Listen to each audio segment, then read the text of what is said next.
Olá, meus amigos e minhas amigas. O que não faltam são eventos nesse movimentado tabuleiro da geopolítica mundial. Nessa linha, gente, pequenos movimentos que aparentemente têm pouco significado podem acabar tendo importância que só conseguiremos enxergar muito mais à frente. O vice-almirante Sergei Pintechuk acaba de ser nomeado como o novo comandante da frota no Mar Negro. Isso parece que foi uma decisão de Sergei Shoigu, ministro da Defesa russo. Para quem não está por dentro, o Pintechuk é um nome conhecido por lá, nascido em 1971 em Sebastopol, aquela cidade que é um ponto-chave lá na Crimeia, e tem uma trajetória bem interessante.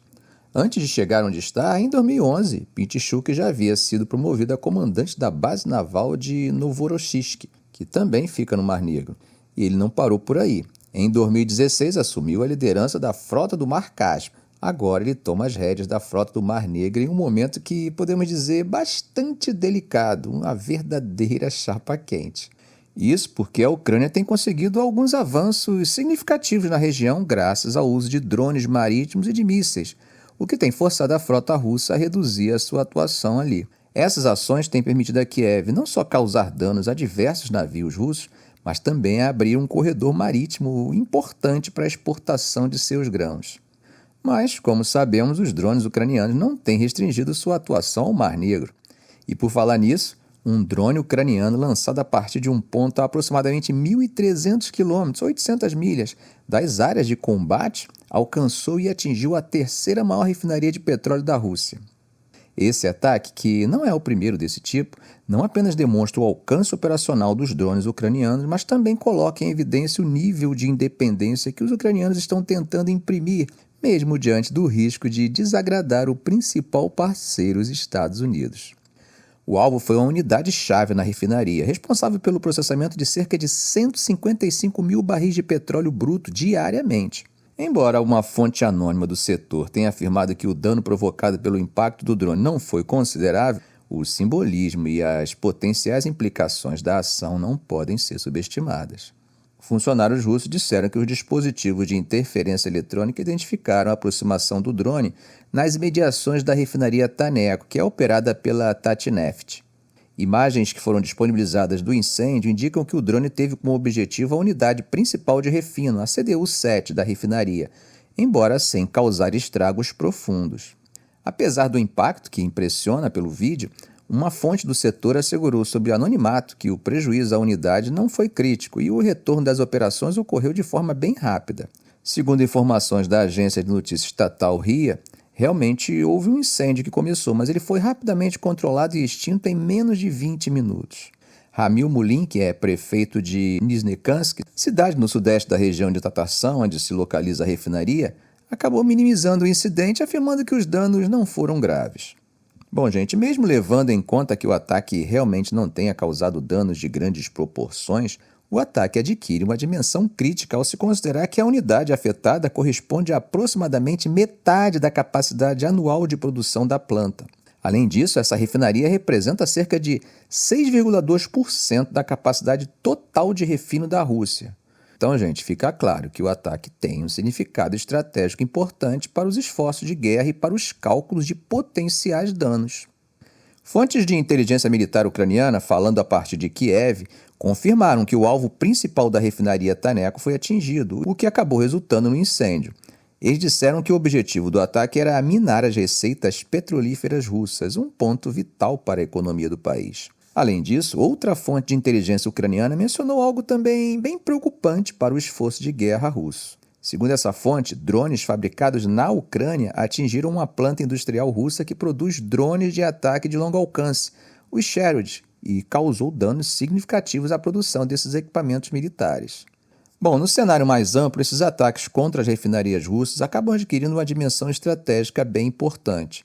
Nos últimos meses, a Ucrânia iniciou uma série de operações visando especificamente as instalações de refino de petróleo da Rússia, que não podemos esquecer é o segundo maior exportador de petróleo do mundo. Esse movimento estratégico visa exatamente impactar diretamente o comércio altamente lucrativo de Moscou em produtos refinados, isso em um momento em que o país enfrenta ataques extensivos à sua própria infraestrutura energética por parte da Rússia. As estatísticas são bem interessantes. Aproximadamente 14% da capacidade de refino da Rússia foi desativada devido a ataques de drones. A demanda por produto de petróleo refinado acaba superando a procura pelo petróleo cru russo, o que demonstra a eficácia dessas ações ucranianas em perturbar um segmento vital da economia russa, mas que também tem consequências globais. Essa série de ataques, muitos dos quais ocorrem profundamente dentro do território russo, acaba levantando preocupações em Washington sobre o potencial para uma escalada das consequências para os preços internacionais do barril. A Ucrânia, claro, defende suas operações com drones dentro da Rússia como uma medida justificável de autodefesa. O país, que declara ter sido alvo de mais de 4.630 drones russos do tipo Shadow de longo alcance durante 25 meses de guerra, vê na produção e no uso de drones uma forma de equilibrar as forças contra um adversário que dispõe de maiores recursos e armamentos. Nesse cenário de batalha de drones, tanto a Ucrânia quanto a Rússia têm empregado essa tecnologia de formas inovadoras, seja como mecanismo de ataque, o tipo kamikaze, ou como ferramentas de reconhecimento aéreo que acabam direcionando outras armas. Desde o início da guerra com a Rússia em 2022, a Ucrânia realizou uma série de ataques de alto perfil dentro da Rússia, buscando minar a máquina de guerra russa ou trazer a realidade do conflito para o coração do inimigo, como demonstrado pelo ataque de drones ao Kremlin em 2023. Um aliado influente de Putin declarou na terça-feira que a OTAN, de fato, está combatendo a Rússia na Ucrânia e que a aliança militar liderada pelos Estados Unidos teria ajudado a organizar ataques em território russo soberano. Mas, enquanto isso, fontes ucranianas asseguram que Kiev é inteiramente responsável pelo planejamento e execução dos ataques de drones dentro da Rússia. Os Estados Unidos reiteram sua posição de não apoiar ataques ucranianos em solo russo. Os ataques de hoje também atingiram empreendimentos em Yelabuga e Nizhnekansk, resultando em feridos, conforme informado pelo governador regional de Tatarstan, Rustam Minikhanov.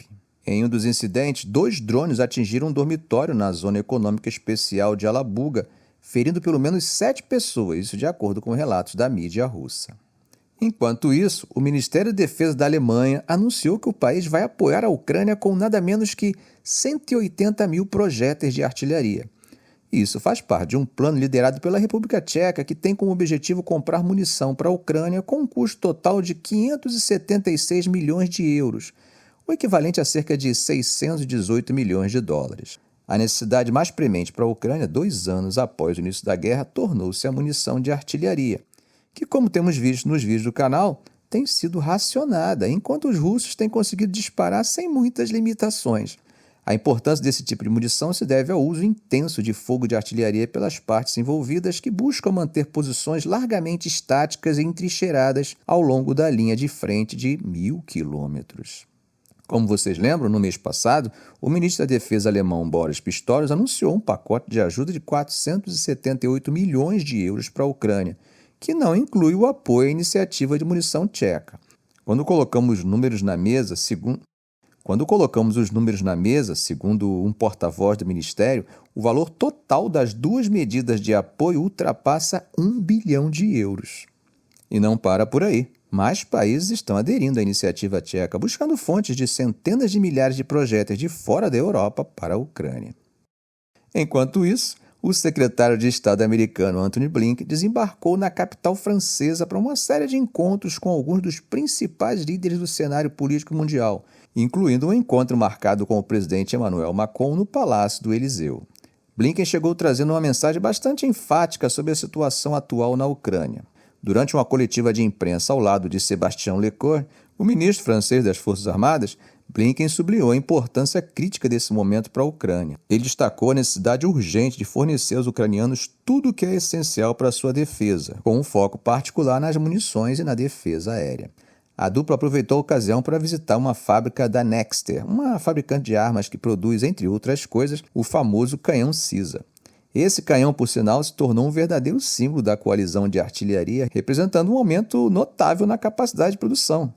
De 2 para 6 canhões por mês, com planos de aumentar para 12 canhões no futuro próximo, conforme mencionado por Lecornu. Mas a agenda de Blinken na França não se limitou à Ucrânia.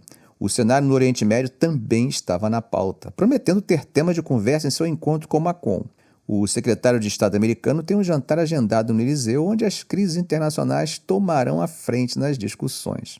E a jornada de Blinken não termina em Paris. Na quarta-feira, ele tem planos de ir até Bruxelas para uma reunião com seus colegas da OTAN, marcando o 75º aniversário da aliança. Além disso, ele participará de um encontro trilateral envolvendo o primeiro-ministro armênio Nikol Pashinyan e líderes da União Europeia, abrindo espaço para diálogos sobre temas críticos que estão moldando o cenário geopolítico atual.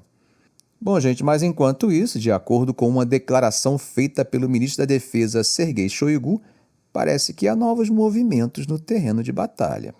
Shoigu mencionou que, após o que ele descreveu como o fracasso da contraofensiva de 2023 por parte da Ucrânia, as forças ucranianas tentaram se estabelecer em vários frontes, mas não alcançaram seus objetivos. Isso é interessante porque acaba trazendo à tona a dinâmica e as estratégias militares que estão em jogo nessa região. A Rússia reivindicou sua primeira vitória significativa em 9 meses com a captura de Avdiivka em fevereiro. Shoigu afirmou que grupos de tropas russas continuam a empurrar as formações ucranianas em direção ao oeste. Essa movimentação sugere uma mudança potencial na linha de frente e pode indicar uma escalada ou mudança na direção do conflito. Considerando essas informações, nós acabamos encontrando diante de um quadro que é tanto complexo quanto fluido. As implicações dessa alegada mudança no front de batalha podem ser vastas, não apenas para os envolvidos diretamente no conflito, mas também para a comunidade internacional que fica em dúvida sobre o potencial expansivo de Putin. Bom, gente, mas até mesmo em tempo de guerra, a questão do Estado Democrático de Direito entra nos debates na Ucrânia. É isso mesmo, mais de 200 advogados na Ucrânia estão dedicando seus dias a defender suspeitos de crimes de guerra russos e seus colaboradores locais. Estamos falando de casos espalhados pelo país envolvendo acusações de crimes. Por um lado, temos suspeitos acusados de cometer esses crimes hediondos. Por outro, o princípio do Estado de Direito insiste que eles têm direito à representação legal. E Kiev, a capital da Ucrânia, se mantém firme no compromisso de defender esse princípio, custe o que custar.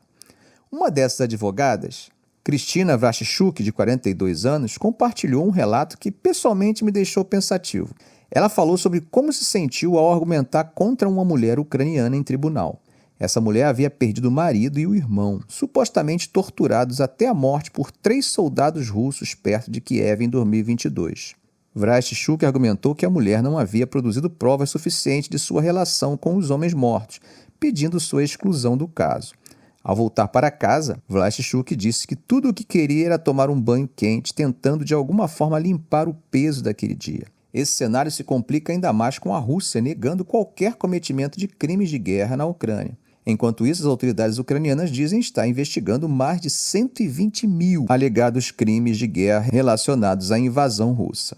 A ONU estima que mais de 30 mil civis foram mortos ou feridos. E em meio a tudo isso, esses advogados acabam carregando um peso imenso.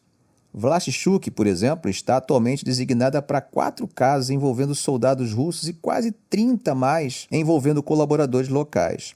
Esse trabalho traz consigo um fardo de culpa, um peso emocional que ela conseguiu, de certa forma, aliviar após conversar com um parente que está na atividade militar desde o início da guerra.